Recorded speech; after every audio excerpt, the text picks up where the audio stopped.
pagi. Ya, sekarang tanggal 13. Oke, nanti beritanya tadi Aussie dan New Zealand udah banyak ya beritanya ya. Yang trade tadi pagi udah mulai. Jadi nanti setengah 8 ada 3 berita yang akan dirilis secara bersamaan untuk Amerika. Ya, kalau udah 3 berita itu efeknya sudah kemungkinan besar adalah random. Ya, karena 3 berita. Jam setengah 8, core retail sales teman-teman diprediksi bagus, retail sales bagus, dan jumlah pengangguran klaim asuransi jumlah penganggurannya naik atau tidak bagus. Ya, untuk Amerika nanti jam setengah 8. Lalu untuk besok beritanya hanya Amerika juga jam setengah 8, PPI. Oke, diprediksi juga bagus. Jadi nanti malam Amerika beritanya 2 bagus, 1 tidak bagus. Oke, efeknya random. Lanjut. Kalau Anda perhatikan, langsung ke ini aja, ke Hang Seng dulu. Hang Seng. Cat Hang Seng. Oke. Up. Kalau Anda perhatikan tadi pagi ini break ya, support ini Hang Seng. Oke. Di sini probabilitasnya bagus kemarin untuk di buy. Ternyata seller masih mendominasi. Jadi break support ke bawah. Targetnya untuk Hang Seng adalah 20.000. Yang pertama, mengapa dia bisa seperti ini? Yang pertama pasti ada berita dari Hong Kongnya sendiri. Oke. Yang kedua adalah dari Cina. Ya, Cina itu ekspornya sedang berkurang dengan sangat drastis dari tahun-tahun kemarin. Saham-saham di Hong Kong itu kebanyakan perusahaan-perusahaan Cina. Oke, makanya biasanya yang list di Hong Kong juga ada list di Shanghai Composite Index. Makanya ekonomi Cina pasti berpengaruh sama Hong Kong. Yang kedua adalah perlambatan ekspor. Ya, dari bebani beberapa negara di Asia. Jadi kayak Malaysia, Filipina, Indonesia juga dan semuanya ini ekspornya sedang melambat sekali. Ya, ekspor itu permintaan dari luar ke negara kita. Oke. Jadi ada perlambatan ekonomi di Asia. Maka itu Hang Seng ini break support dari pagi dan targetnya adalah 20.000 untuk kedepannya. Oke. Dan untuk daily Pak, Hang Seng daily. Oke, dan next untuk Shanghai juga break support ya, dan targetnya adalah 2091.50 untuk Shanghai. Ini semua saya pakai time frame-nya daily, jadi ini akan untuk seminggu 2 minggu ke depan. Berapa? 2091 untuk si Shanghai Composite Index. Dan untuk Hang Seng 20.000. Oke, kita balik ke chartnya Dow Jones. Ya, ini untuk Dow Jones secara time frame daily. Yang pertama kemarin para investor dan trader khawatir akan diberhentikannya stimulus. Makanya kemarin zona Dow Jones berakhir merah lagi ke 14.992. Oke, jadi kemarin khawatir akan bailout diberhentikan. Itulah kenapa langsung turun semua kemarin Dow Jones. Nah, mengapa? Kok dia nggak berkorelasi? Ya, Aussie-nya naik, masih mau naik, Dow Jones-nya turun, karena setiap negara mempunyai kepentingannya tersendiri. Oke, memang mereka berkorelasi dolar ya, tetapi setiap negara mempunyai kepentingannya sendiri. Seperti Jepang, dia mengintervensi dan segalanya. Makanya pergerakannya mirip tetapi tidak sama. Nah, pertama dari Dow Jones, ini kita tahu adalah downtrend. Oke, nah jadi efek di saham Amerika yang pertama, seller sudah mulai mendominasi.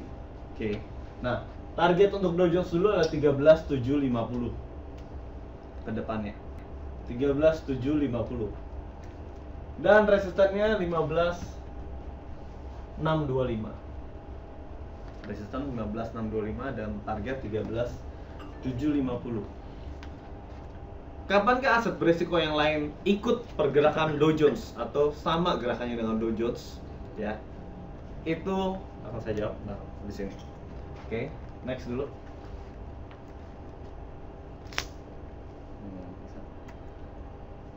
Oke. Anda tahu kenapa harga bisa bergerak secara drastis? Itu dikarenakan smart money.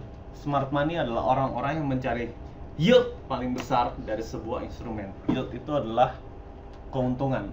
Oke, jadi orang-orang menaruh uang besar mereka ke instrumen-instrumen yang probabilitasnya besar untuk untung.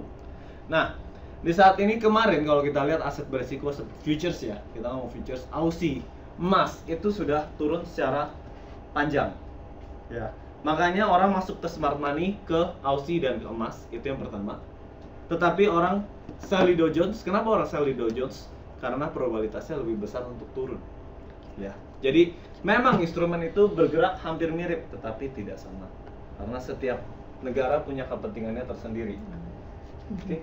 Nggak bisa kebuka ya?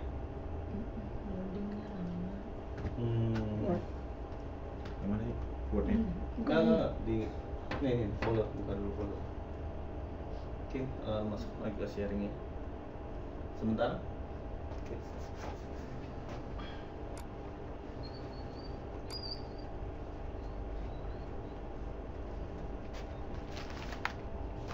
Jadi untuk futures arahnya akan naik dulu beberapa saat ke depan, tetapi untuk saham-saham itu sudah mulai dipegang oleh seller.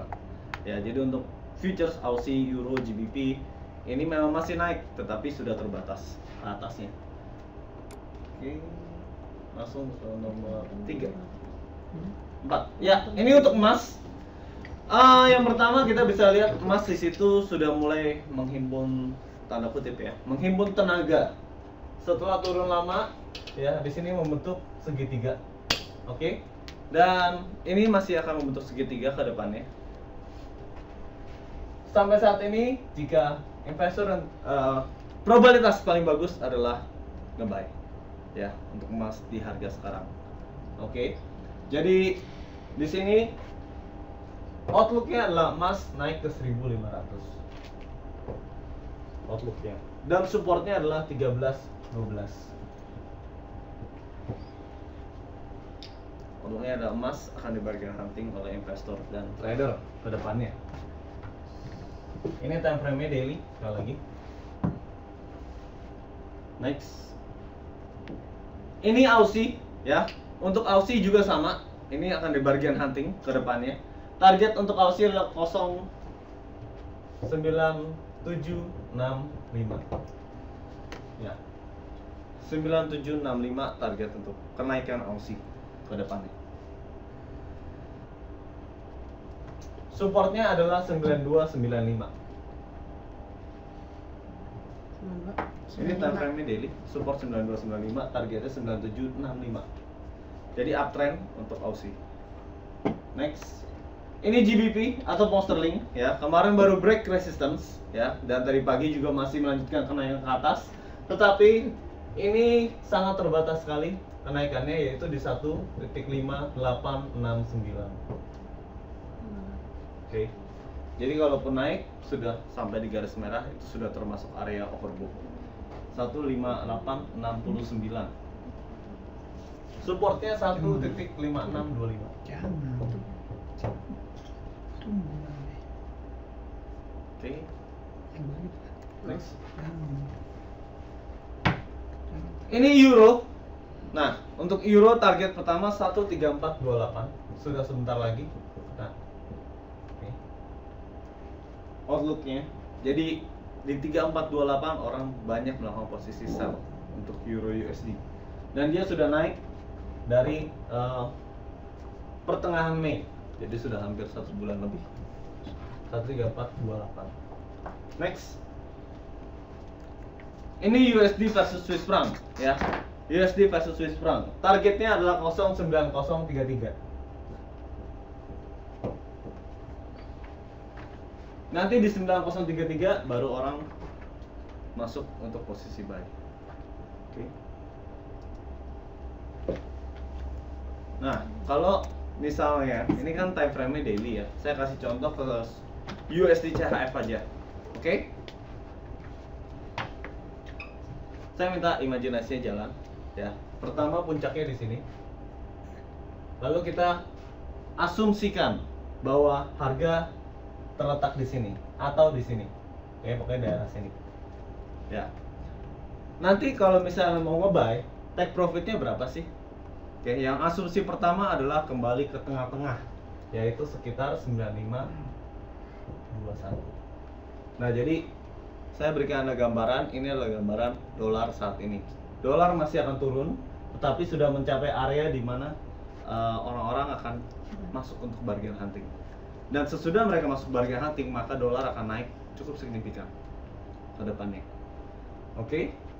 Jadi jangan terlalu terpancing dengan kenaikan aset beresiko saat ini karena Dow Jones-nya sendiri sudah mulai untuk turun ke bawah. Oke? Jangan sampai. Oke, sekian dan terima kasih. Hati-hati.